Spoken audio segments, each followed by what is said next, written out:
نحمده ونصلي على رسوله الكريم أما بعد فأعوذ بالله من الشيطان الرجيم بسم الله الرحمن الرحيم فمن تبع هدايا فلا خوف عليهم ولا هم يحزنون সম্মানিত সুধী, সম্মানিত উলামা ইকরাম, উলামা আযম, মুহিব্বিন সালেকিন, মহান মাবুদের দরবারে কালিমাতুশ শুকর আদায় করি যে মহান রব্বুল আলামিন রবিউল আউয়াল মাসের আজকের এই দিনে এই সময়ে আল্লাহর নবী আল্লাহর বন্ধু যেই মাসে পৃথিবীর বুকে ধরাধামে এসেছেন গোটা বিশ্ব পৃথিবীকে শান্তি করার জন্যে, খুশির বন্যা বয়ে যাবে, সে রাসূল খুদা সাল্লাল্লাহু আলাইহি সাল্লামের প্রতি অসংখ্য দুরূদ ও সালাম।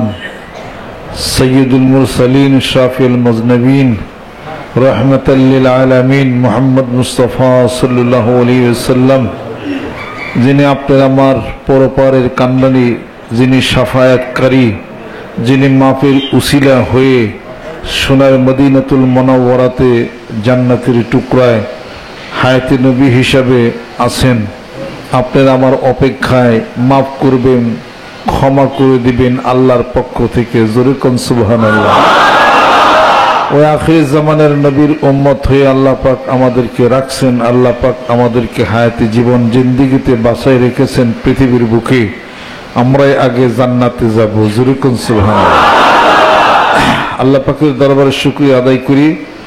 আমার অনেক কাজে আল্লাহ পাক কমাই দিয়েছেন, যেহেতু আমাদের সম্মুখে উপস্থিত আছেন হযরতুল আল্লামা রশিদ আহমদ ফেরদৌস সাহেব মুদাজিল্লাহুল আলী চরমনার ইসাক রহমতুল্লাহ আলাইহি, আল্লাহর কুতুব ঘুমে আছেন, তার সুযোগ্য দুই সাহেবজাদা যেহেতু উপস্থিত আছেন, আমি ওনারা থাকলে মাহফিল ওনাদের হাতে আমি দিয়ে দিই। আমরা হরকত চাই না, বরকত চাই। হরকত মানে হলো অ্যানালাইসিস, হরকত মানে নড়াচড়া, হরকত মানে বয়ান বক্তৃতা, হরকত মানে হলো শরীয়তের আলাপ আলোচনা। একটা মানুষ জানে অনেক বেশি, এটার নাম হলো হরকত, আর জানে অনেক বেশি কিন্তু মানে না, হরকত হইল। কিন্তু না মানার কারণে বরকত থেকে বঞ্চিত হয়ে গেল। তা আমরা এত হরকত চাই না, অনেক পারার জানার বহর আমাদের দরকার নাই, আমাদের হলো বরকতের দরকার।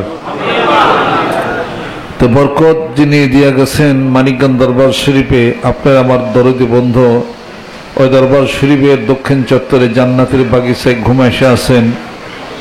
আমার দরদি বন্ধু নিজে বলছেন, আমি এত জানি না, জানার দাবি করি না, তবে আমি একটা মানুষ কেতাব ভালো করে পড়ছিলাম। এই মানুষ কেতাবের নাম হলো ইসাক।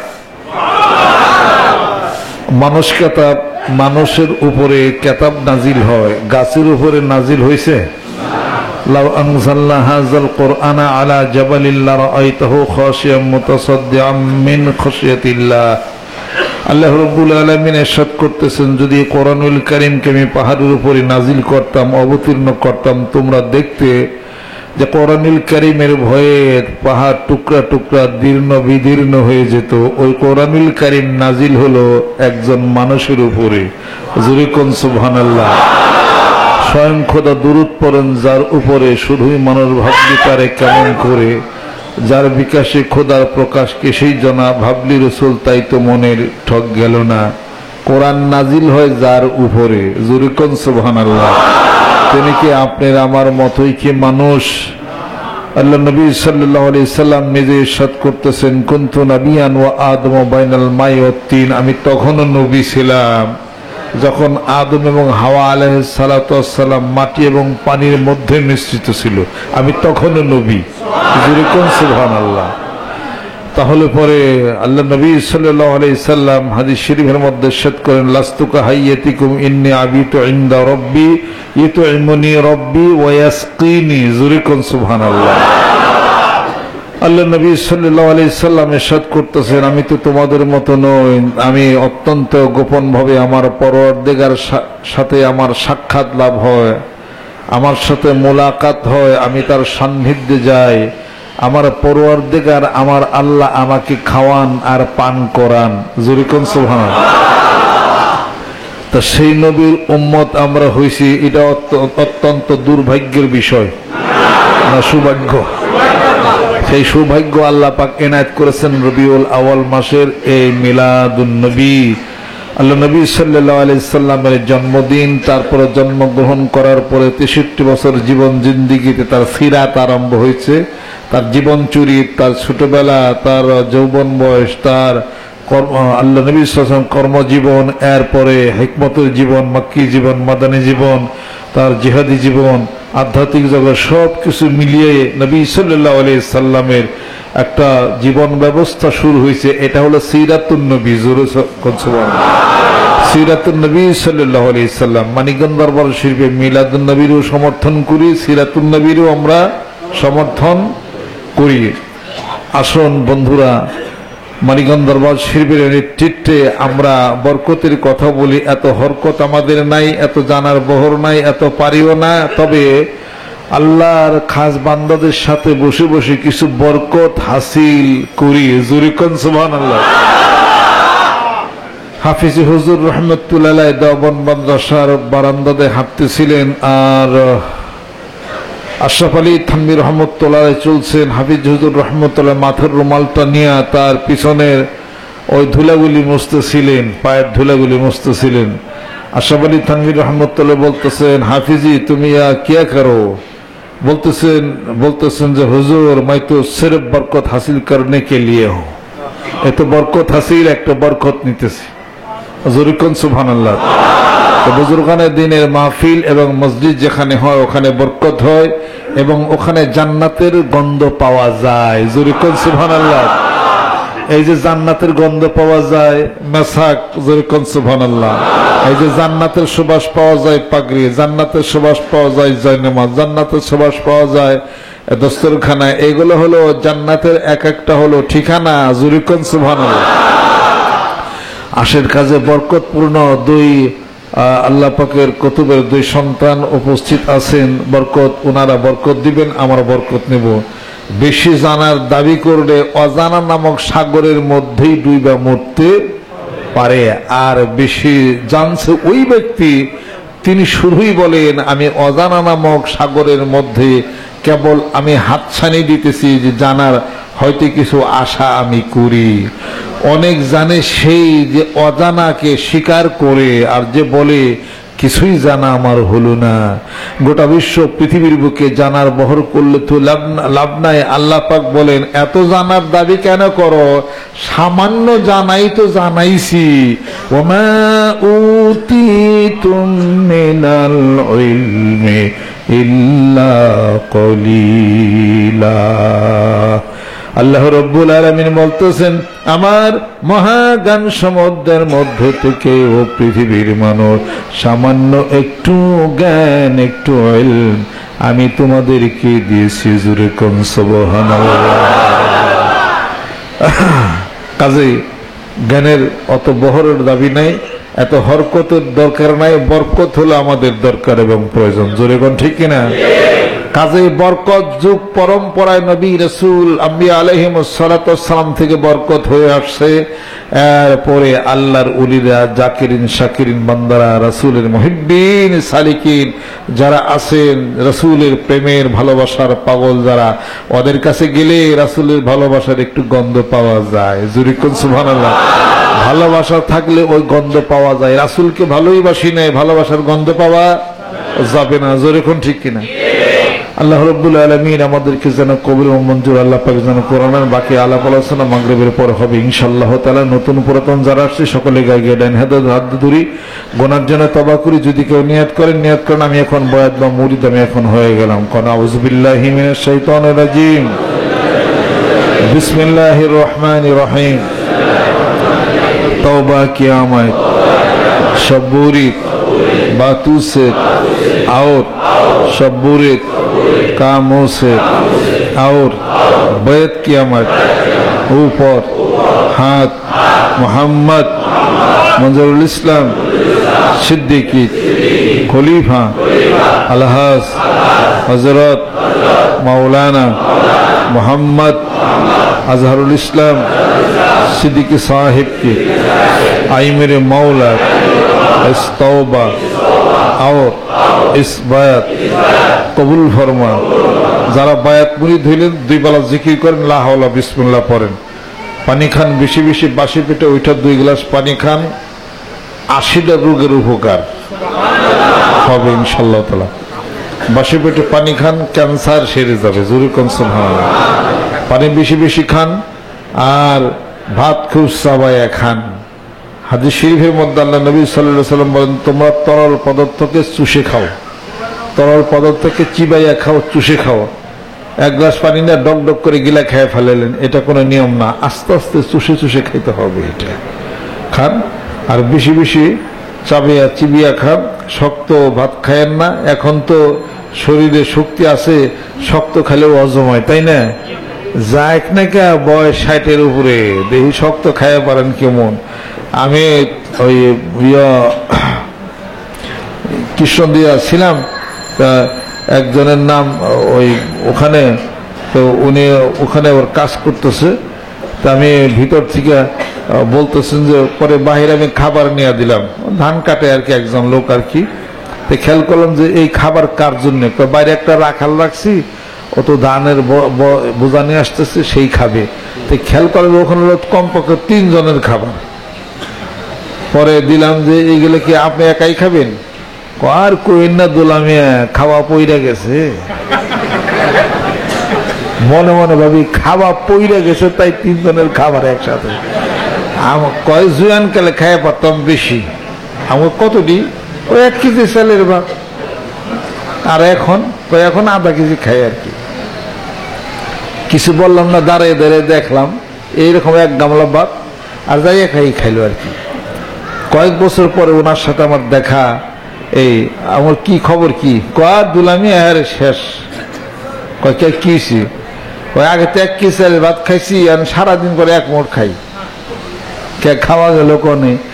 এত খাও যারা খাওয়ায় খায় তাঙ্গো, এমন খাওয়া খাইছো, খাওয়াই তোমাকেও খাইছে। কম কম খাও, স্মৃতিশক্তি ভালো থাকবে।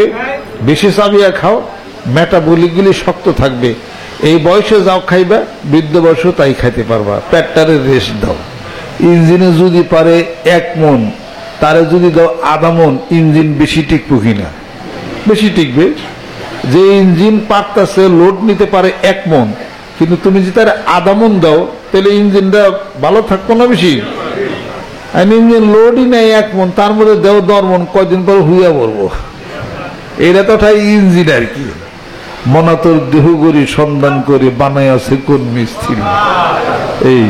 এই ইঞ্জিনটারে যে খাটাও, ইঞ্জিনটার একটু হেফাজত রাখার চেষ্টা করতে পারি। আল্লাহ পাক জানে হেফাজত করেন। এই পৃথিবীর বুকে না খায় মানুষ কম মরছে, খায়া সবচেয়ে বেশি মরছে, হিসাব করে দেয়। এমন খাওয়া খাইছে, একবার লাস্টে ডাক্তার কয় যে 1 কাপ ভাত আর গরুর গোস্ত তো হারাম। খাসি তো ওটা বহু আগেই হারাম করছে। ডিম তো ওটা কাছেই তো দেওয়া যাবে না। গরুর গোস্ত হারাম, খাসি খাওয়া হারাম, ডিম খাওয়া হারাম। খাইবা কি খালি কচু ভর্তা? মানে এমন খাওয়া খাইছো কোন এক জীবনে, হন খাওয়াই গেছে গেছে। হ্যাঁ, তো পয়সা পাতি টাকা টোকা কি করবা? খাইয়ে পারলাম না জিনিসটা। আসেন আল্লাহর জিকির করি, শরীর স্বাস্থ্য ভালো থাকবে। বিসমিল্লাহ লা হাওলা বেশি বেশি পড়েন। খাওয়া দাওয়ার নিয়ম কানুন পাইলে চুরি। বেশি দিন বাঁচলে এবাদত বন্দেগী হবে। বেশি বাঁচার নাম হলো এবাদত। তার মানে বেশি বাঁচলে এবাদত বন্দেগী বেশি দিন করা যাবে। যেরকম 2 বেলা আল্লাহর জিকির করি, কম খাই, পানি খাই, হিসাব পট্ট করে খাই। অনেক সিস্টেম জানার দরকার এবং প্রয়োজন আছে। আল্লাহ পাক যেন আমাদেরকে কবুল করে নেন, রহমত বরকত আল্লাহ পাক যেন নাজিল করে দেন। বেশি দিন যদি বাঁচতে চান, 4-5টা আমল একসাথে করতে হবে। 4-5টা খাবারের মেনু পরিবর্তন করতে হবে। যদি নিম্নে যদি অনেক দিন দীর্ঘায়ু যদি হইতে চান, আর যারা তাড়াতাড়ি মরতে চান, হ্যাঁ ওটা আছে। দ্রুত শোয়া টানি বিড়ি খাও, দ্রুত বেগে গড়ে যাও। থালে থালে ভাত খাও, দ্রুত বেগে গড়ে যাও। কথা খেয়াল করছেন? থালে থালে ভাত খাও মানে কি? বাসনে বাসনে ভাত খাও, দ্রুত বেগে গড়ে যাও। তাড়াতাড়ি মরবার ছেলে বেশি বেশি ভাত খাও। আর শোয়া টানে বিড়ি খাও, দ্রুত বেগে গড়ে যাও। এটা দুঃখী ভাষা সর্বনাশের মধ্যে আহ্বা হলো। এটা ওরা লেখছেন। যাগো বিড়ি খাওয়ার নেশা, এই বিড়ি পানির মধ্যে চুবাইয়া একটু গুড় দিয়া শরবত বানাইয়া সকালবেলা বাসি পেটে বিড়ি খাইও, কিরমির দফা শ্বাস। এই কোন কোন ব্যক্তি বিড়ি খাওয়ার নিয়াত করছে? আল্লাহ, যদি খান আর কি, পানির মধ্যে ভিজিয়া খান, ভিজাইয়া একটু গুড় দেওয়া শরবত বানিয়ে বাসি পেটে খান, কিরমির দফা সারা। আর যে আগুন ধরিয়া খান, তাহলে এই হার্ট লাংস একবারে শেষ, নষ্ট হবে, ক্যান্সার হবে। তা আল্লাহ জানে আমাদেরকে মাফ করে দেন। কাজে বিড়ির নেশায় যারা চাপছেন, বিড়ি খাইতে পারবে না, একটা কায়দা আছে, সমস্যা নাই। দুনকি ভাষার সর্বনাশ আব্বার লেখা বই পড়েন, ওই কায়দায় বিড়ি খালে বিড়ি খাওয়া যায়। আহ্বান করি বইটা পড়ে নেন। আর যারা আধ্যাত্মিক জগতে যারা মুরিদ হয়েছেন, বায়াত মুরিদ হয়েছেন, জিকির আজকাল করবেন। মারফতের ভিতর তো এখানে বই আছে, বইয়ের মধ্যে সবক জিকির সব কিছু লিখে দেওয়া আছে। আধ্যাত্মিক জগতের শরীয়ত তরিকা হাকিকত বইগুলো আপনারা কিনা আপনারা সংগ্রহ করে নেবেন। আল্লাহ পাক জানে কবুল করে নেন, রহমত বরকত নাজিল করে দেন। বায়াত করছি, আল্লাহুম্মা আমিন। রব্বানা যালামনা আনফুসানা ওয়া ইল্লাম তাগফির লানা ওয়া তারহামনা লানাকুনান্না মিনাল খাসিরিন। আল্লাহ মাফ করে দাও, আল্লাহ কবুল করে নাও, তুমি আমাদের সকলের জন্য মেহেরবান হয়ে যাও। এই মাহফিলের হাদিয়াটুকু আমার মুর্শিদের রূহের উপরে তুমি পৌঁছিয়ে দাও। দুরুদ সালাম টুকু সোনার মদিনায় নবী পাকের রওজা মুবারকে পৌঁছিয়ে দাও। আল্লাহ কোন আশিক পাগলের হাত তোমার দরবারে কবুল হয়ে গেছে, ওই হাতগুলির উসিলা করে এই মাহফিলকে কবুল করে নাও। দয়াল নবীজির পাগল তুমি বানায়া দাও, আশিকে রাসূল তুমি বানায়া দাও, সুন্নতের ইত্তেবা যেন করতে পারি। আল্লাহ রব্বির হামহুমা কামা রব্বায়ানি সগীরা। পর্দার আড়ালে মা বোন যারা আছেন কবুল করে নাও, দুঃখ কষ্ট তুমি দূর করে দাও। যারা ঋণগ্রস্ত হয়ে পড়েছি মাওলা ঋণগুলিকে তুমি পরিশোধ করে দাও। সমস্যার মধ্যে আছি, সমস্যাগুলিকে দূর করে দাও। রোহিঙ্গার মুসলিমদেরকে তুমি হেফাজত করে নাও। আল্লাহ আমরা চাই ওই মুসলমান বন্ধুদেরকে সাহায্য করার জন্য, আল্লাহ তাদেরকে হেফাজত করে নাও। রহমত বরকত তুমি নাজিল করে দাও, এই সমস্যার সমাধান তুমি করে দাও। ও ফাবিদ আমরি ইলাল্লাহ ইন্নাল্লাহা বাসীরুম বিল ইবাদ। সুবহানা রাব্বিকা রাব্বিল ইজ্জাতি আম্মা ইয়াসিফুন বিহাক্কি কালিমাতি তাইয়্যিবি লা ইলাহা ইল্লাল্লাহু মুহাম্মাদুর রাসূলুল্লাহ সাল্লাল্লাহু আলাইহি ওয়া সাল্লাম। আউযু বিল্লাহি মিনাশ শাইতানির রাজীম। বিসমিল্লাহির রহমানির রহিম। আলহামদুলিল্লাহ আল্লাযী আতাহা লানা আতাহা লি ফি হাযিল ফুরসাতি ফি হাযিল মাজলিসি أن أخطب من القرآن الكريم ومن ذوي الحديث الشريف مختصرا من أعماق قلبي أنا أحبكم حتى الموت.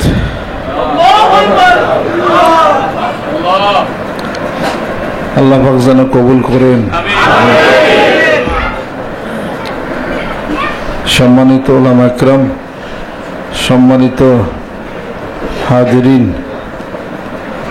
আমি আসর সময় আমি বলেছিলাম যে আমাদের হরকত দরকার নাই, বরকতের হলো দরকার।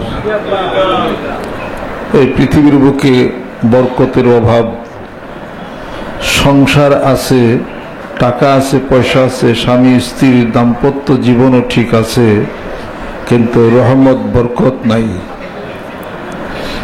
কোনো মানুষ গরিব, সারাদিন পরে এক ওক্ত খায়, কিন্তু ওই সংসারে বরকত আছে। আর সব কিছু আছে, রহমত বরকত যদি না থাকে তাহলে গোটা পরিবারটা জাহান্নামে পরিণত হয়ে যাবে।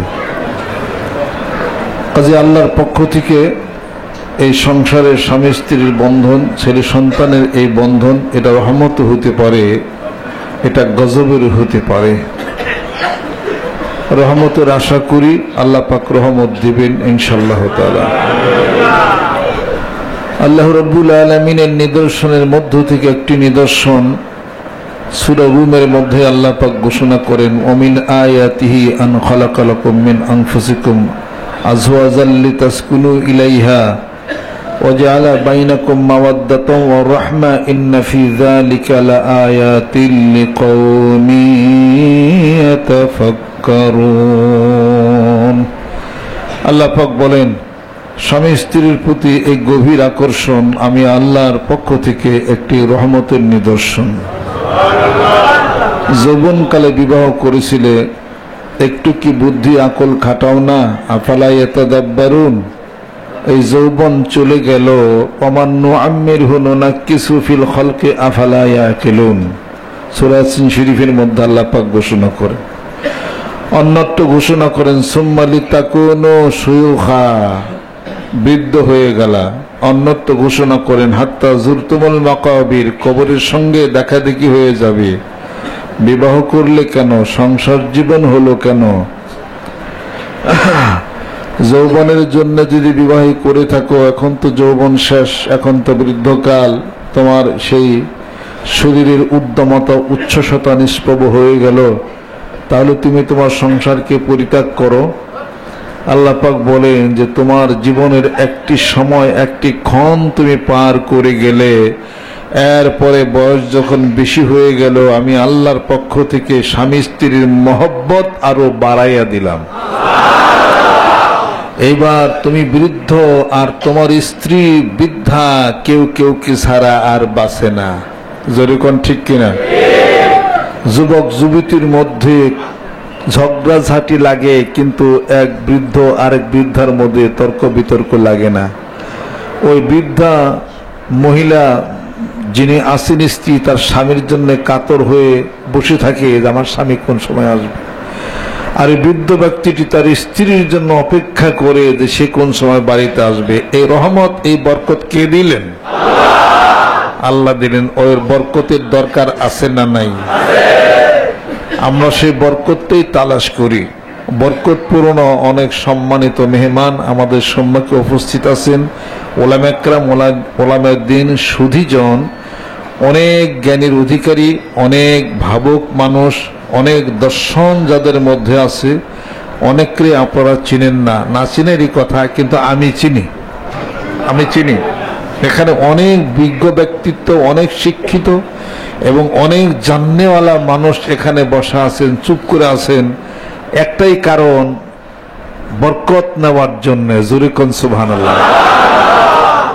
বরকত নেবেন, এত শিক্ষার অভাব তাদের নাই, শিক্ষার অভাব তাদের নাই যে শিক্ষা নিতে হবে এখান থেকে, শিখাইতে পারেন, এই যোগ্যতা আছে। তবে আল্লাহর আশিক পাগলদের মজলিসে বসে, জিকিরের মজলিসে বসে কিছু আল্লাহর পক্ষ থেকে বরকত যে আসবে এবং বৃষ্টি যে হবে রহমতের, এই বরকত নেওয়ার জন্যে কিছু পাগলেরা, সেই সঙ্গে কিছু মহৎ ব্যক্তিজনের এখানে উপস্থিত হয়েছেন। জোরে কোন সুবহানাল্লাহ। সেই সঙ্গে আমি ছোট অবস্থায় দেখেছি শাহতলের পীর সাহেব হুজুর কেবলা, তিনি, আমি আমার পিতার বন্ধু মানুষ, আমি চাচাজান বলি, আমাকে খুব আদর স্নেহ করেন, আমি পিতৃতুল্য মনে করি ওনাকে।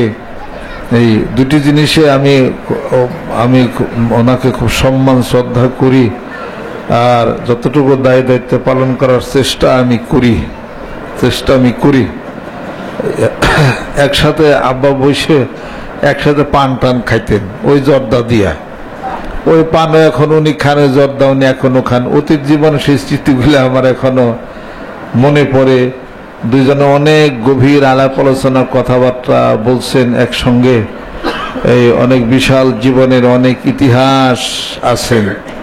আব্বা তো চলে গেছেন, তার ভালোবাসার একজন বন্ধু মানুষ আছে, মাঝে মাঝে আসলে আমরা খুব আনন্দিত হই আর কি। তাই বলছি যে চাচা জান, আপনার এসে একটু বরকত দিয়া যান। আপনি বসলে দিয়ে একটা কথা বললে এটা বরকত হবে এবং ওই বরকতটা নিয়ে আমরা যাব। আর আসল দুজন বরকত তো স্টেজে বসেই আছেন। ইসাক রহমতুল্লাহ শরীরের রক্তের একটা অংশ এ বরকত আছেন। এই ওনারা যদি কম শিক্ষিত থাকতেন, যে কিছুই পারেন না, কোনো পাশই করেন নাই, তবু যে সম্মান শ্রদ্ধা আমরা করি, এই সম্মান শ্রদ্ধা তখনও যা ছিল এখনো আছে, কিয়ামত পর্যন্ত তাই থাকবে। মুরিদের খাতার মধ্যেই লেখা নাই যে সে তার পীর বা শায়েখ অথবা পীর বা শায়েকের কোনো রক্তের সঙ্গে সে কোনো প্রকার কোনো আচরণের পরিপন্থী, ভালো আচরণের পরিপন্থী কোনো কিছু করবে অথবা কোনো রিসার্চ করবে, ভালো না মন্দ, এদিক বা সেদিক, এটা মুরিদের খাতায় লেখা নাই। দুইজনের খাতায় কিছু লেখা থাকবে না, এটাই হলো ঠিক। তার মানে সন্তানের খাতায় লেখা নাই যে সে পিতামাতার কোনো দুষ্টুটি সম্পর্কে কোনো রিসার্চ করে, এটা সন্তানের খাতায়, এটা এ খাতায় লেখাই নাই। এটা আপনি লিখতে গেলেই আপনি ধরা পড়বেন, লেখাই হবে না, এটা কলম উঠবেই না, উঠবেই না কলম। মা যদি ভ্রষ্টাও হয় তবু তার বিরুদ্ধে কোনো বিচারের কোনো অবকাশ নাই।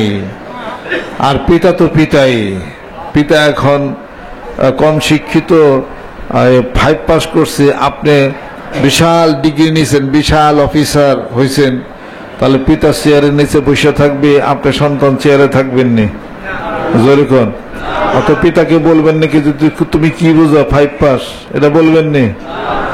আপনি মনে রাখেন, আপনি পিএইচডি করছেন, আপনার পিতা পিএইচডি ডিগ্রির উপরের ডিগ্রি আপনার পিতার আছে। আপনার পিতার ওই ডিগ্রি নেওয়ার মন মানসিকতা যদি নাই থাকতো, আপনি পড়াশোনা করছেন কেমনে?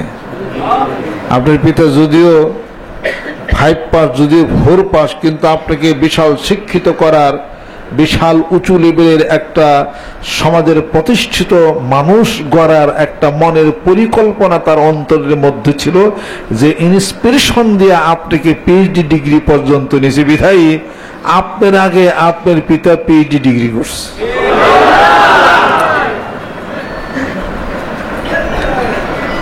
অতএব সন্তানের খাতায় লেখাই নাই সে তার পিতামাতা সম্পর্কে কোনো কথা বলে। ছোট ভাইয়ের খাতায় লেখায় নাই বড় ভাইয়ের সাথে কোনো বেদবি আচরণ করে। ভুল করছে বড় ভাই, বড় ভাইয়ের ব্যাপার, দায় দায়িত্ব পালন করো নাই, তার ব্যাপার, তুমি তোমার ভাইয়ের দায় দায়িত্ব পালন করো। ছোট ভাইয়ের উচিত যে তুমি তোমার বড় ভাইয়ের দায় দায়িত্ব পালন করো, বড় ভাইয়ের উচিত তুমি তোমার ছোট ভাইয়ের দায় দায়িত্ব পালন করো। করলে কি করলো না ভাইয়ের ব্যাপারই, তুমি তোমার দায়িত্ব তুমি পালন করে যাও। অতএব এই জগৎটা এমন যে যাই না বুঝাই কাজ করতে হবে, যাই না বুঝাই একজন পীর শায়েকের হাতে হাত দিয়া বায়াত গ্রহণ করে চুপ করে বসে থেকে চক্ষু বন্ধ করে লব্বে বন্ধে চশমে বন্ধে গোসে বন্ধ করে এবার তোমাকে ধ্যান খেলে ব্রতী তোমাকে হতে হবে। যদি পীর শায়েক যদি বলে বৃষ্টিতে ভিজতেই হবে দাঁড়িয়া, যদি প্রশ্ন হয় মনে, এটা একটা কাজ হইল, একটা মানুষ বৃষ্টিতে ভিজে আর কি হুজুরে দাঁড়িয়া দাঁড়িয়া দেখতেছে ওনার ঘাড়ের ছাদটা, আর আমরা মেঘে ভিজি। ইসলামের তো হুকুম হইতে পারে না। এটা এই আইন দাবড়াইতে গেলেই তুমি, এটা এমন একটা জগৎ যেখানে আইন চলে না।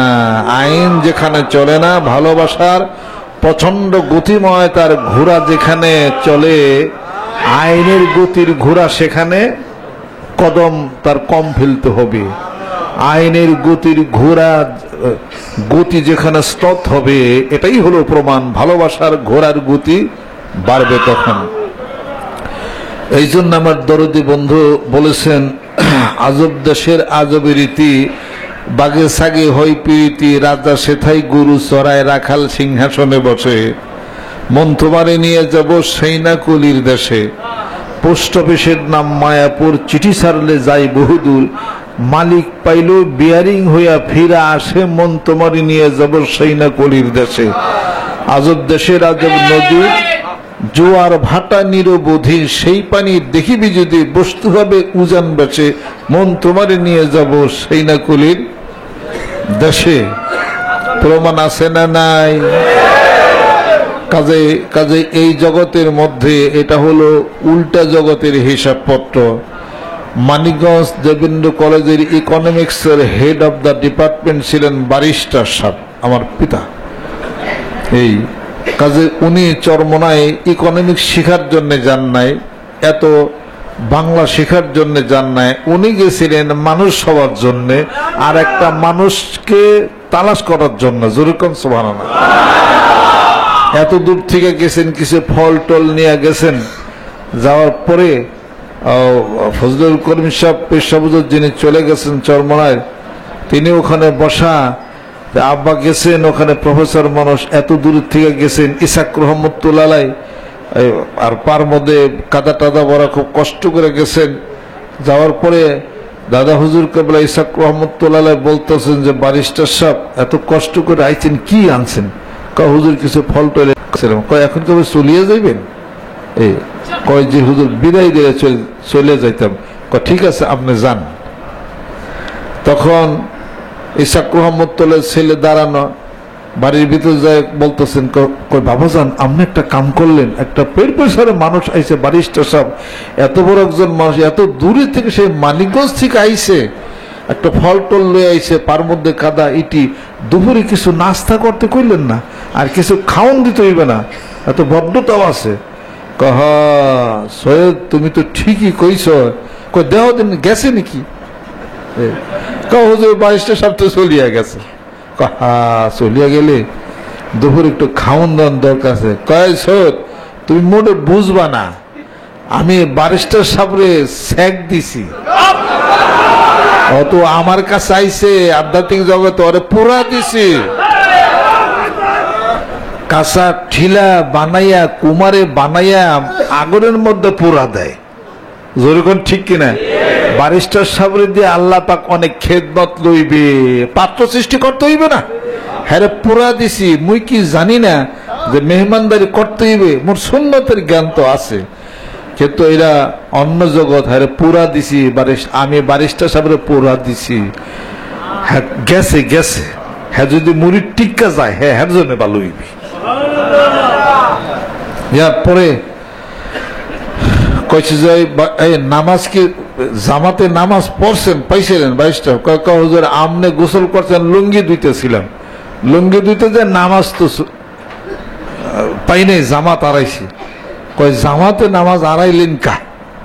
এই লক্ষ লক্ষ মানুষ তার সামনে, একজন প্রফেসর মানুষ, মানিগুণী মানুষ, দাদা হুজুরকে বলে ইসাক রহমতুল্লাহ বললেন, এই ব্যারিস্টার সাপ্পের পেশার এই সব মানুষের সামনে জুতার বাড়ি খান,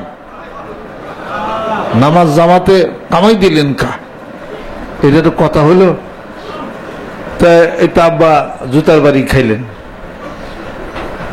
এই ঘটনা হওয়ার পর একটা প্রফেসর কলেজের ইকোনমিক্সের হেড অব দ্য ডিপার্টমেন্ট, হে পীরের কাছে থাকবো না, পীর সাইরা দিব জোরে কর। একটা কথা হইলো জামাতে পাই না, আমার এতগুলো মানুষের সামনে লজ্জা দিয়ে আমার পীরে জুতা দিয়ে বাইরের একটা কাজ করলে, কাজে এখানে আইন চলবে না, এখানে হলো আধ্যাত্মিক রুহের জগতের চিকিৎসা হচ্ছে। এখানে যতক্ষণ পর্যন্ত চিকিৎসা চলবে আপনার আতার পাও ঠ্যাং বাইন্দা আপনার ইঞ্জেকশন দেওয়া হবে। যতই আপনি কন যে ইঞ্জেকশন দুঃখ পাইতেছে, কষ্ট হইতেছে, কষ্ট হইলেও ইঞ্জেকশন দিতেই হবে আপনাদের। এই ইঞ্জেকশন দেওয়ার পরে যখন জ্বর সারিয়া যাইবে এককালে, তখন দেখবেন কিনা এই পিঠ তো মোরে ঠিকই কাম করছে, মোরে ইঞ্জেকশন না দিলে এই জ্বর মরু আর সারতে না। হ্যাঁ, সেই ইসাক রহমতুল্লাহ মাঝে মাঝে ইঞ্জেকশন দিছে। কাজে পীরের দরবার আইলে ওই পীরও ইঞ্জেকশন দিবে, কাজ করবে, সব বেআইনি দেখা যাইবে, দেখা যাইবে বেআইনি কাজ করতে আছে, কিন্তু আসলে বেআইনি না, এ আইনি সব। এই জন্য আজব দেশের আজব রীতি, বাগে সাগে হয় প্রীতি। রাজা সেটাই গরু চড়ায়, রাখাল সিংহাসনে বসে। জরিকন সুবহানাল্লাহ। প্রমাণ আছে না নাই? হাসান হোসেন রাদিয়াল্লাহু তাআলা আনহুর সাথে হযরত ওমর রাদিয়াল্লাহু তাআলা আনহুর ছেলে আব্দুল্লাহ ইবনে ওমর রাদিয়াল্লাহু তাআলা আনহু খেলা করতেছিলেন। এমন কথায় কথায় আব্দুল্লাহ ইবনে ওমর বলতেছেন, তাকে বলতেছেন, কে বলতেছেন? হাসান হোসেন, গোলামের বেটা গোলাম। তখন ওমর রাদিয়াল্লাহু তাআলার ছেলে ওমরের কাছে গেছেন যে, বাবাজান, আপনি কি গোলাম ছিলেননি? আমি তো গোলাম না। হাসান হোসেন তো গোলামের বেটা গোলাম কইছে, আপনি গোলাম, আমি আপনার ছেলে? কয় কি সত্যি কইছে? কয় তো কইছে। কয় যাও হাসান হোসেনকে লেখা দিবার কও। লেখা আনতে পারবা? কয় হ্যাঁ লেখা আনতে পারবো। তারা তো মিথ্যা বলে না।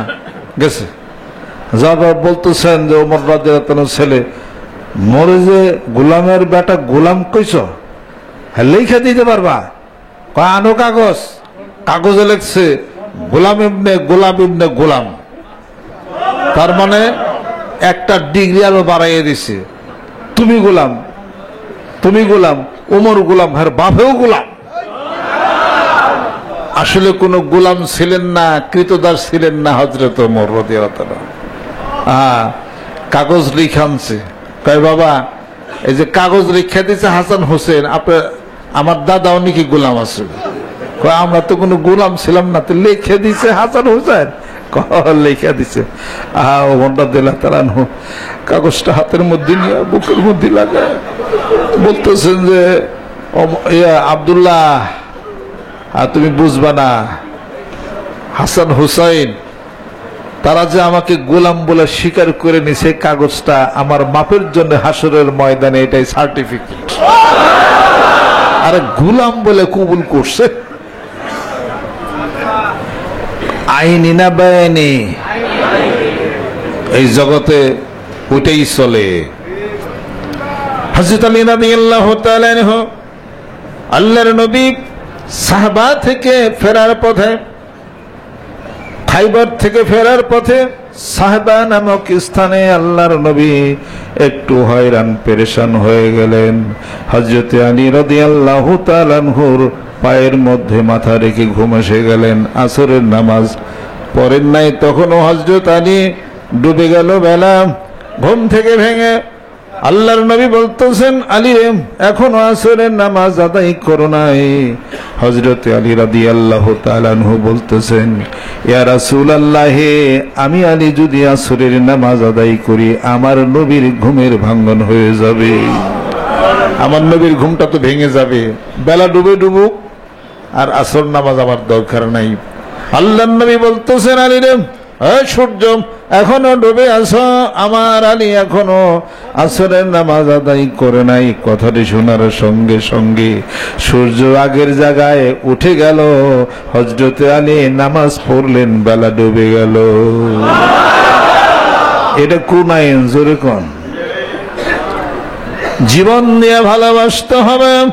লা ইউমিনু আহাদুকুম হাত্তা আকুনা আহাব্বা ইলাইহি মিন ওয়ালিদিহি ওয়া ওয়ালাদিহি ওয়ান নাসি আজমাইন। আল্লাহর নবী বলতেছেন, তোমাদের মধ্যে তোমাদের পিতামাতা, আত্মীয় স্বজন, গোটা বিশ্ব পৃথিবী, এমনকি জানের চাইতে আমি রাসূলকে যদি ভালো না বাসো, তোমাদের ঈমান পরিপূর্ণতার মধ্যে আসতে পারে না। জীবন দিয়া ভালোবাসতে হবে। হযরতে আবু বকর সিদ্দিক রাদিয়াল্লাহু তাআলা আনহু সর্পদংশনের জ্বালা সইতে পারে না। চক্ষু ঝরে পানি পড়তেছে, চোখের পানি আল্লাহর নবীর পবিত্র গাল মোবারকের উপরে পড়লো। আল্লাহর নবীর ঘুম ভেঙে গেল। দেখতেছে হযরত আবু বকর কাঁদতেছে। আল্লাহর নবী বলতেছেন, আবু বকর রে, সন্তানের কথা মনে পড়ে গেল নাকি? স্ত্রীর কথা মনে পড়ে গেল নাকি রে আবু বকর? কান্দো কেন? হযরত আবু বকর বলতেছেন, ইয়া রাসূলুল্লাহ, সর্পদংশনের জ্বালা সহ্য করতে পারি না, এই জন্য কাঁদি। বুঝতে হবে, সাপের বিশেষ জ্বালা কাঁদতেছে, আল্লাহর নবীর ঘুমের ভাঙ্গন তাও করে না। আমি মরে যাব, রাসূলের ঘুমের ভাঙ্গন যেন না হয়। এটা হলো ওই জগতের খেলা। বিচার করে তালাশ করা যাবে না, এখানে পাত্র সৃষ্টি করা খেলা চলছে, যেন রাসূলের ওই ধরনের সৈনিক যেন হয়ে যায়। যেরকম সুবহানাল্লাহ। এই জন্য অসুবিধা, এই জন্য দীর্ঘ সময় বসে থাকতে হয়, এই জন্য অনেক কাজ উল্টা পাল্টা বাজে। কামই তো উল্টা পাল্টা বাজানের কামই তো হলো পীরের দরবারে খেলা খেলি। একটা কথা বলতে পারে, ধমক দিতে পারে, বসতে নাও বলতে পারে, মেলাই কিছু করতে পারে। কাজে পীর সাহেব জানা ধরতে হবে, যার মধ্যে বিজ্ঞতা আছে, সেই মালাকা আছে, শরীয়ত তরিকতের সবকিছু আছেন, যিনি আপনার জীবনের জান্নাতে নেওয়ার জন্য একটা ঠিকানা তিনি হবেন এবং সত্য রাস্তা যিনি দেখাবেন। জানা বুঝেই তার সাথে বন্ধুত্ব করতে, বন্ধুত্ব করার পরে আর কোনো কথা নেই, চোখ সে জানেন এবং সে বুঝেন। এবার আপনি তার কাছে সফর্দ হয়ে গেলেন, এখন তিনি পুরা দেয় পুরা, আর তিনি যদি পানিতে ডুবান তাহলে পানিতেও ডুবতে হবে। মারবেন আপনাকে, হয়তো পানিতে ডুববেন এই পর্যন্ত, নাকটা ডুবানের আগে টান দিয়ে উঠাবে, দেখা যাবে যে তোমাকে পানিতেই হয়তো মারবে, কিন্তু পানিতে মারবে কেন?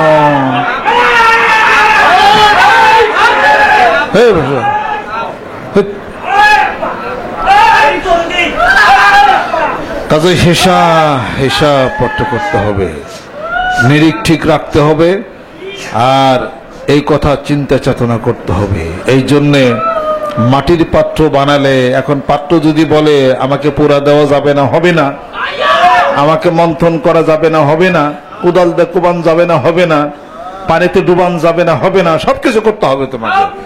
তোমাকে পাত্র সৃষ্টি করতে গেলে তোমার বুকের মধ্যে দিয়ে করাত চালান করতে হবে। তুমি তো নিথর কাঠ হয়ে পড়ে আছো রাস্তার মধ্যে, তোমাকে এবার করাত দিয়া ফাটতে হবে, রান্দা দিয়া চাচতে হবে তোমাকে, এরপর প্যারাক মারতে হবে তোমার বুকের মধ্যে, এরপরে তোমাকে খাস কাইটা এটাকে ফ্রেম বানাইয়া কাঁচ লাগাইয়া, এরপরে তোমাকে পলিশ কইরা তোমাকে সুকেস বানাইতে হবে, তবেই তো তুমি মন্ত্রী মিনিস্টারের ড্রয়িং রুমের মধ্যে তোমাকে উঠানো যাবে। এরকম কাঠ মিনিস্টারের ঘরে উঠে না, কাও ড্রয়িং রুমে বড় বড় কাঠের ফালি কি ঝোলাইয়া থইছে সেগুন কাঠের নাকি না ফার্নিচার বানাইতে গেলে করাত ধরতেই হবে। অতএব মানুষ হইতে গেলে মানুষ কারিগরের ওই কারখানার মধ্যে তোমাকে ভর্তি হতে হবে। এরপরে সে সাধনার পরে সিদ্ধি লাভ, তারপরে সে যেরকম সুবহানাল্লাহ। এই জন্যই তো কবি কই মুর্শিদের খাস মহলে যাবি মন, মুর্শিদের খাস মহলে যাবি মন, মনরে মুর্শিদের খাস মহলে যাবি মন, মাটির মতো হয়ে খাঁটি, মাটির মতো হয়ে খাঁটি, পণ কর জীবন মরণ, মুর্শিদের খাস মহলে যাবি মন। মাটি থাকে মাঠের পরে, কোদালে কাটিয়া তারে, কুম্ভকারে নিয়া তারে, কত করে বিড়ম্বন, পানি ঢাইলা ছানা করে, আষাঢ়ের পড়া ছাড়ে মারে, তবু নরম না হইলে পারায়া করে নরম, মুর্শিদের খাস মহলে যাবি মন, মনরে মুর্শিদের খাস মহলে যাবি মন। মুর্শিদ চেতন মুর্শিদ পাওয়া যে ভার নসিবেতে মিলে যাহার, তার মানে জাগ্রত মানুষ, যিনি জাগ্রত মানুষ, এই চেতন জাগ্রত মানুষই আর একজন ঘুমন্ত মানুষকে জাগ্রত করতে পারে। জুরিকন সুবহানাল্লাহ। কাজে সেই জগৎটা এরা যুগ পরম্পরায় চলে আসছে, আমরা বিক্ষিপ্ত ভাবে বাংলাদেশের বুকে আমরা কাজ করি। এই যে দরবার নিয়ে চলেন তিনি মনে করেন গোটা বিশ্ব পৃথিবীর বুকে এটাই শ্রেষ্ঠত্বের দাবিদার, যিনি যেটা নিয়ে চলেন তিনি মনে করেন ওটাই মনে হয় অনেক বড়। আসলে সবটাই বড়, সব জায়গার মধ্যে ভালো আছে। আপনি ভালোটা সংগ্রহ করতে থাকেন, সব ভালো একত্রিত করে আল্লাহ পাক তার রাসূলকে পৃথিবীর বুকে পাঠাইছিলেন। যেরকম সুবহানাল্লাহ। আল্লাহ নবীর চেয়ে সুন্দর কেউ আছে? আল্লাহ রাসূলের চেয়ে বাগ্মী কেউ আছে? ভালো কথা বলতে পারে কেউ আছে? গোটা বিশ্ব পৃথিবীর সকল সৌন্দর্য দিয়ে আল্লাহ পাক যাকে সৃষ্টির শ্রেষ্ঠত্ব দিয়া বন্ধু ঘোষণা করে এই পৃথিবীর বুকে যাকে পাঠালেন, তার মতো তো কেউ পারবে না। অতএব নবী সাল্লাল্লাহু আলাইহি সাল্লামের প্রতিনিধিত্ব করবে গোটা বিশ্ব পৃথিবীর বুকে। ইসলাম নামক এই সম্পত্তির কিছু না কিছু কেউ কোনো না কোনো শাখা নিয়ে কাজ করবে। জোরে কোন সুবহানাল্লাহ। একজন আরেকজনের প্রশংসা করি, সম্মান করি, শ্রদ্ধা করি, ইসলামটাকে সবাই গোছাইয়া নিয়ে আসি। আর বাংলার জমিনের বুকে সকলে দ্বিধাদ্বন্দ্ব ভুলে যে সুন্দর করে আমরা একসঙ্গে যেন কাজ করতে পারি। পীর মাসেক বুজুর্গানের দিন দ্বিধাদ্বন্দ্ব ভুলে যে একই প্ল্যাটফর্মে এসে ওয়াতাসিমু বিহাবলিল্লাহি জামিআও ওয়ালা তাফাররাকু, এক রশি এক রজ্জুতে একই প্ল্যাটফর্মে আসার তৌফিক আল্লাহ পাক যেন এনায়েত করেন। আসেন রবিউল আউয়াল মাস, আর এটা হলো বিশাল এক সমাবেশের মাস, বিশাল এক আনন্দের মাস, বিশাল এক ঈদের মাস, যেই মাসে মহানবী সাল্লাল্লাহু আলাইহি সাল্লাম এই পৃথিবীর বুকে ধরাধামে আসলেন, যার সংবাদ অন্য ধর্মের মধ্যে পাওয়া যায় কলকি অবতার। তার মানে কলির অবতার কে?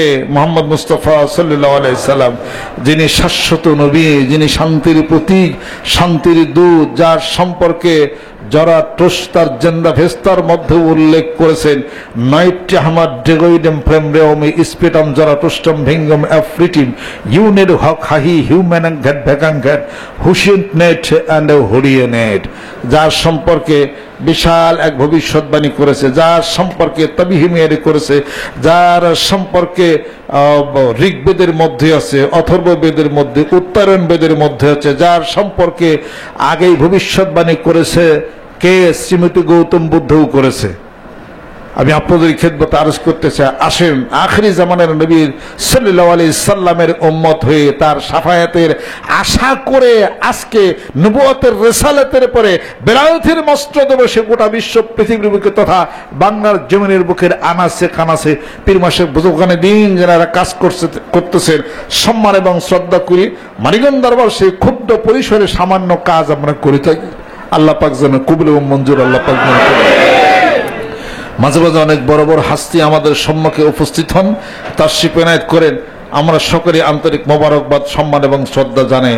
আসুন মহানবী সাল্লাল্লাহু আলাইহি সাল্লাম এই জীবনালক্ষ্য, তার জীবন চরিত এবং তার আল্লাহ নবী সাল্লাল্লাহু আলাইহি সাল্লামের এই পৃথিবীর ধরাধামে এই পৃথিবী মা আমেনার গর্ভে জন্মগ্রহণ করে পুত্র শিশু মরুদুলাল মোহাম্মদ মুস্তাফা সাল্লাল্লাহু আলাইহি সাল্লাম 63 বছরের জীবন জিন্দেগিতে হেলফুল ফুজুল সহকারে, মদিনার সনদ সহকারে, মক্কি জীবন, মাদানী জীবন এবং রাষ্ট্র প্রতিষ্ঠার ক্ষেত্রে কবর পর্যন্ত যাওয়া পর্যন্ত এবং তারপরও আমাদেরকে ক্ষমা করা পর্যন্ত, তারপরও হাসরের ময়দানে শাফাত পর্যন্ত যিনি থাকবেন, ওই নবী করিম সাল্লাল্লাহু আলাইহি সাল্লাম, ওই দিনের বন্ধু মাপের উসিলা, তার জন্য কি দুরুদ ও সালাম পাঠ করা যাবে না? আল্লাহুম্মা সাল্লি আলা সাইয়্যিদিনা মাওলানা মুহাম্মদ ওয়া আলা আলি মাওলানা মুহাম্মদ। আল্লাহুম্মা সাল্লি আলা সাইয়্যিদিনা মাওলানা মুহাম্মদ ওয়া আলা আলি সাইয়্যিদিনা মাওলানা মুহাম্মদ। আল্লাহ নবী সাল্লাল্লাহু আলাইহি সাল্লামের জীবনের তিনটি দিক ছিল। একটা হলো সূরাতে বাশরি, সূরাতে মালাকি, সূরাতে হাক্কি। সূরাতে বাশরিতে আল্লাহ পাক তার রাসূলকে বলে দিয়েছেন, কুল ইন্নামা আনা বাশারুম মিসলুকুম ইউহা ইলাইয়া আন্নামা ইলাহুকুম ইলাহুন ওয়াহিদ ফামান কানা ইয়ারজু লিকা রাব্বিহি ফালিয়ামাল আমালান সালিহা ওয়া লা ইউশরিক বিইবাদাতি রাব্বিহি আহাদা। যুরিকুন সুবহানাল্লাহ। ও নবী, আপনি বলে দিন আমি তোমাদের মতোই মানুষ, বিবাহ শাদী করো, লেনদেন করো, বাজারে ঘাটে যাও, আমি তাই করি, কিন্তু ওহী নাজিল হয়েছে আমার উপরে। যুরিকুন সুবহানাল্লাহ। সূরাতে মালাকি ফেরেশতাদের সূরাতে তিনি বিচরণ করতেন, কিভাবে ফেরেশতাদের স্বভাব যা রাসূলের স্বভাবও তাই ছিলেন এবং পুত পবিত্র ছিলেন। জোরে জোরে কোন সুবহানাল্লাহ। আর সূরাতে হাক্ক হাক্কি হলো এইভাবে যে হাকিকাতে মুহাম্মাদের মধ্যে এভাবে বলা হয়েছে তিনি আল্লাহর সঙ্গে গোপনে তার দিদার হতে, যা সাধারণ মানুষের পক্ষে কোনোদিনই সম্ভব না। আল্লাহ নবী সাল্লাল্লাহু আলাইহি সাল্লাম নিজেই ইরশাদ করেন, লাস্তু কাহাইয়াতিকুম ইন্নী আবিতু ইনদা রাব্বি ইতুইমুনি রাব্বি ওয়া ইয়াসকিনি। জোরে কোন সুবহানাল্লাহ। আমি তো তোমাদের মতো নই, আমি আমার পরওয়ারদিগারের সঙ্গে আমার একান্তে মিলন হয়, সাক্ষাৎ হয়। আমার পরওয়ারদিগার আমাকে খাওয়ান, আমাকে পান করান। জোরে কোন সুবহানাল্লাহ। আল্লাহ নবী সাল্লাল্লাহু আলাইহি সাল্লাম দিদার লাভ করতে সক্ষম হয়েছিলেন মেরাজে গিয়ে, এবং প্রথম, দ্বিতীয়, চতুর্থ, পঞ্চম, ষষ্ঠ, সপ্তম আকাশ পার হয়ে, সিদরাতুল মুনতাহা পার হয়ে, বুরাক পার হয়ে, তারপরে রফরফ নামক আরেকটা বাহনে পার হয়ে, আরশে মোয়াল্লা হয়ে, কাবে কাউসান হয়ে আল্লাহর সঙ্গে দিদার লাভ করতে সক্ষম হয়েছিলেন। এরা পৃথিবীর কোন নবী রাসূল কোন মানুষের পক্ষে যা সম্ভব না। এই সূরাতে হাক্কি। জোরে কোন সুবহানাল্লাহ। আল্লাহর আশেক, আল্লাহর পাগলেরা, আসুন আমাদের সম্মুখে আজকে চরমনার ইসাক রহমতুল্লাহের সুযোগ্য একজন খোলাফাদের মধ্যে একজন খোলাফা সাঁতারি পিসা হুজুর তাশরীফ এনায়েত করেছেন। আমি অনুরোধ করেছি একটু বরকত দিয়ে যান। আর আব্বার খুব বন্ধু মানুষ ছিলেন, ওনাকে দেখলে আমার পিতার কথা আমার মনে হয়, একই সঙ্গে থাকছেন, আমার তো পিতৃতুল্য উনি, আর আমিও কাকা কই, আবার একই সঙ্গে পান টান খাইতেন, ওই রকম একই সাথে থাকতেন। ওই জীবনের অনেক স্মৃতিগুলো মনে পড়ে। আর আমি তো অনেক ব্যস্ততার মধ্যে থাকি, আপনারা সকলেই জানেন। আর একা মানুষ, বিশাল কাজের আঞ্জাম আমাকে দিতে হয়, অনেক ইয়ের মধ্যে থাকতে হয়। আমি পূর্ণ দায়িত্ব এই চাচার আমি পালন করতে পারি না, তবু দূর থেকে যতটুকু পারি কিছু দায়িত্ব পালন করার চেষ্টা আমি করি। আর সম্মান শ্রদ্ধা আমি আগের মতোই করি, এখনো করি, আজীবন ভরে আমি করব। আর আমাকে খুব দোয়া করেন, আমি দোয়ারও দরখাস্ত করি। আল্লাহ পাক ওনার একটু বরকত আল্লাহ পাক আমাদেরকে নেওয়ার তৌফিক আল্লাহ পাক যেন এনায়েত করেন। সেই সঙ্গে চরমনের আল্লাহর কুতুবের দুইজন সুযোগ্য সাহেবজাদা, রক্তের একটা নিশানা আমার সঙ্গে আছেন, ওনাদেরও বরকত আমরা নেই। আমাদের তো নিজস্ব কোনো আলো নাই, সূর্যের আলোকে আলোকিত আমরা হই। এই বরকত দিলেই তাই আল্লাহ পাক অনেক কিছু করবে। জোরে কোন সুবহানাল্লাহ। আল্লাহ পাক যেন কবুল করে নেন। এই তিনজন আমাদের সম্মুখে উপস্থিত আছেন। আল্লাহ পাক ওনাদের সম্মানের জন্য মাঝে মাঝে আমি কিছু ওনাদেরকে সম্মান করি না, করি। শাহজাহান আছেন, সম্মান করি। দুই চাচাজান আছেন এখানে, ওনাদেরকে সম্মান করি।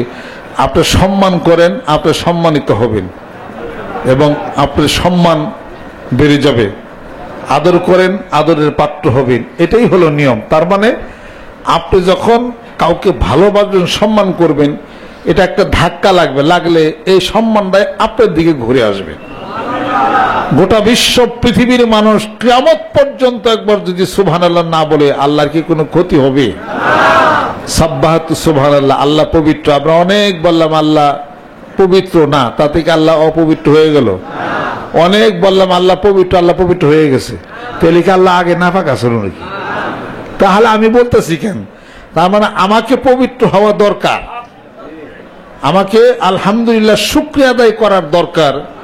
তার মানে সমস্ত প্রশংসা আল্লাহ তোমার জন্য। আল্লাহ বলেন যখন এই কথা বলবে তুমি প্রশংসিত জন হয়ে যাবে। এই কথা ভাসতে ভাসতে আরশে মোয়াল্লার মধ্যে ধাক্কা লাগবে, আর আল্লাহ পাক বলবেন, ও ফেরেশতারা দেখো তো কি আলহামদুলিল্লাহ বলে। ফেরেশতারা দেখবে যে এক বান্দা আপনার আলহামদুলিল্লাহ বলতেছে। আল্লাহ পাক বলবে আমার প্রশংসা করছে, ও প্রশংসিত জন সমাজে হইয়া যাবে। তাহলে প্রশংসা কার করলাম? নিজের কিনা? আল্লাহ বলেন যে আমার প্রশংসা করলে তুমি প্রশংসিত জন হয়ে যাবে। আর আল্লাহ আকবার যখন বড়, যে আমি সবচেয়ে বড়, আল্লাহ সবচেয়ে বড়, আমাকে বড় যে বলল, আর আল্লাহ আকবার বলল, সমাজে সেই বড় হয়ে যাবে। আর সুবহানাল্লাহ বলল, আমি আল্লাহ পবিত্র, তুমি পবিত্র হয়ে যাবে। এই জন্য মানুষ জিকির করলে সুবহানাল্লাহ বলে পবিত্র হয়ে আল্লাহ তারে বড় বানাইয়া দেয়। সম্মান করেন, সম্মানিত হবেন। আমার কোনো ইলম কালাম নাই, আমি মানুষকে সম্মান করে বরকত দেওয়ার চেষ্টা করছি। আল্লাহ পাক যদিও খুবই অযোগ্য মানুষ, এত কিছু নাই আমার, তো আল্লাহ পাক বড়ই বানাইতেছে। কারণ হলো একটা, কারণ একটা, ওই যে কইলাম না, হরকত নেবার যায় না, বরকত নেন। কে কতটুকু আরবি বলতে পারে, অমুকটা তমুকটা বলতে পারে, এই বিচার করেন না। বরকত কি আছে, বরকত টুক নেন, বরকত নিলেই শেষ। কাজী ওলামা একরাম, ওলামায়ে দ্বীন যারা এখানে তশরিফ পেনাত করেছেন, সকলকে আপনারা চেনেন না, আমরা চিনি না। ওই আলেমদের মাজমা যেখানে হয়, ওই আলেমদের জন্য হাত্তাল হিতানে ফি জুফিল মা, পানির মৎস্য পর্যন্ত দোয়া করতে থাকে। আপনারা আমার জন্য কেন দোয়া করে এটা বলেন? আল্লাহ রাব্বুল আলামিন পবিত্র কালামে পাকের মধ্যে ঘোষণা করেন, ইন্নামা ইয়াখশাল্লাহা মিন ইবাদিহিল উলামা। ও আল্লাহ পাক বলেন, আমার বান্দাদের মধ্যে আমি আল্লাহকে আলেমরাই সবচেয়ে বেশি ভয় পায়। জোরে কোন সুবহানাল্লাহ। প্রমাণ আছে না নাই? একজন মাদ্রাসা আলেম ব্যক্তি বলেন তো দেখি, সে তার মাকে গলায় গামছা দিয়ে মারছে? বলেন তো দেখি। কিন্তু ইলম না থাক, কারণ কি? ইলম তাকে পাহারা দিছে, খুন করা যাবে না। কিন্তু যার ভিতরে ইলমের পাহারা নাই, উনি তো দিব্যি মানুষকে খুন করতেছে, মানুষকে মেরে ফেলতেছে। অন্তত পক্ষে মাদ্রাসায় যাওয়ার শক্তি যদি না থাকে, ইলম অর্জন করার সময় যদি না থাকে, অন্তত পক্ষে একজন কামেলে মোকাম্মেল পীরের হাতে হাত দিয়ে বায়াত গ্রহণ করে আত্মশুদ্ধির ব্যবস্থা করে আত্মার সচেতনতা গ্রহণ করতে হবে। জোরে কোন সুবহানাল্লাহ। তাই বাংলার জমিনের বুকে আনাচে কানাচে পীর মাসে বুজুর্গানে দিন তাদের দরবার, তাদের মসজিদ, তাদের খানকার মাধ্যমে মানুষ গড়ার ফ্যাক্টরি তৈরি করেছেন। জোরে কোন সুবহানাল্লাহ। সর্বনা ইসহাক রহমতুল্লাহ একজন সুযোগ্য খলিফাদের মধ্যে, খোলাফাদের মধ্যে একজন খলিফা, শাহতলি পীর সাহেব হুজুর কেবলা ঠিক তেমনি একজন বোনাফাইড খলিফা। ওনার দরবার সের প্রতিষ্ঠিত হয়েছে কুমিল্লার ওই শাহতলিতে 13, 14, 15 ফেব্রুয়ারি। 13, 14, 15 ফেব্রুয়ারি ওই বাৎসরিক মাহফিল ওখানে হবে। ওখানে একটা বাতি জ্বলতেছে, আলো জ্বলতেছে। সে আলোকে ভর্তিকে হয়ে মাঝে মাঝে আমাদের খোঁজ খবর, আমি বাইস্তা আমাদের খোঁজ খবর নেওয়ার জন্য ইচ্ছা করে আসেন। এটা আনন্দের কোনো সীমাই নেই। আজকে একটু বরকত আমাদেরকে দেয়া যাবেন, আমি আপনাদের খেদমতে আরজ করতে চাই। আল্লাহ পাক যেন কবুল এবং মঞ্জুর আল্লাহ পাক যেন করে নেন। আজকের অনুষ্ঠানে আমরা যারা আছি, এখানে যারা আমরা বসা আছি, অনেক দূরেও লোক যাবে। আর আমার তো আমি স্টেজে বসা থাকতাম, আমি অনেকক্ষণ তো অসুস্থ ছিলাম, শরীরে খুব খারাপ লাগতেছিল আর কি, বুঝতে পারি নাই কি। পরে একটু প্রেশার একটু হয়ে গেছে, পরে চা জানা বলে আমার পানি ভরে দিছেন, এই পানি খাইতে থাকেন। পরে পানি কিছুক্ষণ খাইছি, আর প্রেশার আবার কন্ট্রোল হয়ে গেছে। এই পানির প্রেশার ওই এখন একটু ভালো আছে আর কি, এখানে খারাপ লাগতেছে না আর কি। আপনার তো জানেন আমি একটু জিহাদি মানুষ, মাইক দিলে আমার কথা বক্তব্য একটু স্পিড হয়ে যায় আর কি। এই জন্য কোথাও কোনো মাহফিলে আমি এখন বক্তব্য দিতে চাই না, মানে নিজেরই কন্ট্রোল করতে পারি না আর কি। পরে শারীরিক অসুস্থ হয়ে যায় আর কি। শরীর কি হলে না হলে এই চিন্তা আমার থাকে না। আমি মনের দিক থেকে খুবই শক্তিশালী মানুষ, এরপরে শরীর বাঁচব না মনে, এই চিন্তা আমার থাকে নাই না। তাদের মেহরবানি কিরকম মাহফিলে বক্তব্য দেওয়া আমার জন্য খুব কষ্টকর হয়ে যায়, নিজেই কন্ট্রোল করতে পারি না। আল্লাহ পাকের কাছে দোয়া করি আপনারা মাঝে মাঝে আপনাদের সঙ্গে দেখা হয়। আর ঢাকাতে যদি থাকি, আমি শুক্রবার জুমার নামাজ আমি বাড্ডা খানকাতে আমি সাধারণত পড়ার চেষ্টা করি। জুমার নামাজের পরে কিছু বক্তব্য আমার চলে, কথাবার্তা চলে। এটা নিয়ে একটা আনন্দের মধ্যে, একটা আনন্দ ঘন পরিবেশের মধ্যে আমরা বিচরণ করে থাকি। আর যারা মুরব্বীজন যারা আছেন, ওলামা একরাম, ওলামায়ে দ্বীন, ঢাকা আলিয়া মাদ্রাসার ভাইস প্রিন্সিপাল সাহেব, হেড মুহাদ্দিস সাহেব এবং বাংলাদেশ মিডিয়াতে বেতারে অনুষ্ঠান করেন আরেকজন যোগ্য ব্যক্তিত্ব এখানে আছেন। অনেক ওলামায়ে দ্বীন, ওলামা একরাম আছেন, প্রফেসর সাহেব আছেন, ইঞ্জিনিয়ার, ডাক্তার, অনেক জ্ঞানী সুধী মানুষ এখানে আছেন। এই সুধী জ্ঞানীগুণীর সামনে কিছু কথা বলা, এটা তো আরো অনেক যোগ্যতার দরকার এবং প্রয়োজন। আপনাদের খেদমত আমার আরো ভিতরের ভালোবাসা নিয়ে, নিজের জীবনের ক্ষুদ্র জীবনের বাস্তবতার অভিজ্ঞতার আলোকে কিছু কথা আপনাদের সম্মুখে আমি বলি। শেখানোর জন্য না, রুহের আত্মার জগতের আমি কিছু খোরাক পাইছি, ওই খোরাকগুলি আপনাদের সামনে আমি বলার চেষ্টা করি। আল্লাহ পাক জানে কবুল ও মঞ্জুর আল্লাহ পাক যেন আমাদেরকে যেন করে নেন। আর সেই সঙ্গে আমি বলি আজকের মাহফিলে আমরা যে তিনজন মুরব্বী আছেন বরকতের জন্যে, ওনাদের কাছ থেকে একটু বরকত আমরা নিব ইনশাআল্লাহ তাআলা। আর আমার মাহফিলও শেষ, আগামী 15 তারিখ মানিকগঞ্জ দরবারে মাসিক মাহফিল অনুষ্ঠিত হবে, টুগির বিশ্বস্তমা অনুষ্ঠিত হবে। আর শাসন একটা প্রস্তাব দিছেন, আমাকে বলছেন আর কি, যে আমাদের বাৎসরিক মাহফিল হোক, যে মাহফিল হোক, বিশ্বস্তমা হোক, তারিখটা ফিক্সড করলে যে বাড়ি পড়ুক না কেন মানুষের জানা বোঝা থাকবে। এই প্রস্তাবটা আপনাদের সম্মুখেও আমি রাখলাম। আমি মনে মনে চিন্তা করতেছি, শাহজাহান যেহেতু বলছেন, দেখি এই জিনিসটা আমি কতটুকু মানতে পারি। বিভিন্ন প্রকার মানুষের ওই ছুটি খাটার ব্যাপার, ওই জন্য প্রতি বছর আমরা তারিখটা আমরা চেঞ্জ করি। শাহজাহান চেঞ্জ করেন নাই, আব্বাও তারিখ দিয়েছিলেন, চেঞ্জ করেন নাই, তা আমি চেঞ্জ করি। বর্তমান সমাজ ব্যবস্থা, চাকরিজীবী বিভিন্ন মানুষের চলাচল যাতায়াত ছুটি খাটা দেখা আবারই করি আর কি। তো শাহজাহান বললেন যে বছরে একবার বার্ষিক মাহফিল যাইবে, ওই 3 দিন হেরা ছুটি নিবে। এরকম সবাই যদি মত দেন তাহলে হয়তো একবারে ডেট ফিক্সড করে দেব, যে চলবে এখন শনিবার পড়ুক আর মঙ্গলবার পড়ুক আর কি। চিন্তা ভাবনা করে দেখেন, শাহজাহান প্রস্তাবটা দিয়েছেন, আমিও চিন্তা ভাবনা করে দেখি। যেহেতু এই বিশ্বস্তমার ডেটটা হয়ে গেছে, এখন তার পরিবর্তন করা যাবে না। পরবর্তীতে ইনশাআল্লাহ তাআলা এই কথাটা আমি চিন্তা করতেছি, আল্লাহ পাক দেখা যাক আর কি। আবার আমার মাথা আবার এই টুপি উনি আজকে পরাই দিয়েছেন, এই স্বপ্নে দেখছেন, আব্বাকে ওনার সাথে স্বপ্নে দেখছেন এই টুপি মাথায় দিয়া, পরে এই টুপি আবার আমার মাথায় দিয়া দিচ্ছে। আলহামদুলিল্লাহ। যাই হোক আর কি, আমাকে অনেক দোয়া করেন, অনেক আদর করেন। আর সরমাই শেখ রহমত 2জন সুযোগ্য সাহেবজাদা আছেন, ওনারা আমাকে অনেক আদর স্নেহ করেন। আর আপনারা যারা মুরব্বী আছেন, আপনারা অনেক আমাকে আদর স্নেহ করেন, অনেক ভালোবাসেন। আল্লাহ পাক যেন এই ভালোবাসা, এই আদর স্নেহ, এটা যেন জান্নাতের একটা ঠিকানা যেন হয়ে যায়। আল্লাহ পাক যেন কবুল ও মঞ্জুর আল্লাহ পাক যেন করে নেন। মনে অনেক ইচ্ছা থাকে, স্বাদ আছে, কিন্তু ইচ্ছা অনুসারে আমি কাজ করতে পারি না। ইচ্ছা যে বিশাল একটা ঘর থাকবো, সকাল থেকে সন্ধ্যা মধ্যে খালি রান্নার মুড়িটা খালি খাইবো আর খালি জিকির করবো,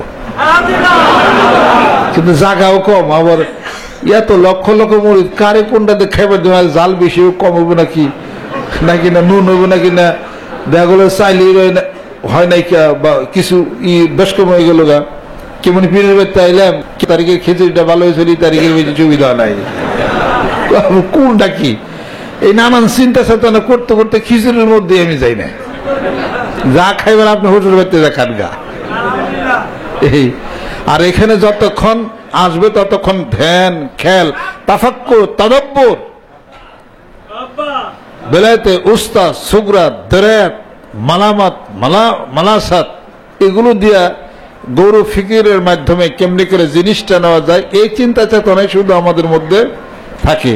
আর খিচুড়ি মিশিয়ে খাওয়া টাওয়া এটা বাড়তে যায়, শ্বশুর বাড়ি যায় খান মেলায় খিচুড়ি খাই পারবেন, এই নেই, ঝামেলার দরকার নাই। আর আমার গরু ছাগল বেরিয়েও দেওয়ার ঠেকা নেই আমারে। যদি মানিকগঞ্জ কই বলতাম ফিরের দরবারে, খালি আসিসটা খালি যাস রে, 2-1টা ছাগল বেরিকে আনতেন না, খালি এতে আসতেন? 2-1 বস্তা চাল আপনারা আনতেন না? 2-1টা খাসি টাসি আনতেন না? কারা কারা দরবার আনতেন? আল্লাহু আকবার। এতগুলা গরু আর খাসি সর্বনাশ, কয়দিন করে খাইতাম। মানিকগঞ্জের মুরিদ যদি খাইবা যাইতো যে পীরের দরবার, বাবার দরবারে যাবো, খালি হাতে যাবো না, কিছু চাইল নিয়ে যাবো, অন্তত একটা মোরগ লয়ে যাবো, একটা খাসি লয়ে যাবো ইনশাআল্লাহ তাআলা, তাহলে আমার মনে হয় গরু আর খাসিতে আমরা ফার্স্ট হইতাম। জোরগর ঠিক কিনা? দেহে দিতাম যে গরু আর খাসি কয় কারে বেড়া। হ্যাঁ, আমরা খাবো, তারপরও পুরো জেলার মাঠ খাইয়া যাবি বেড়া, দেখা যাবে ইনশাআল্লাহ। একবার লাগাই দিবার চাইছিলাম, তারপর ফিরে আইছি যে এক রাউন্ড হয়ে যায়।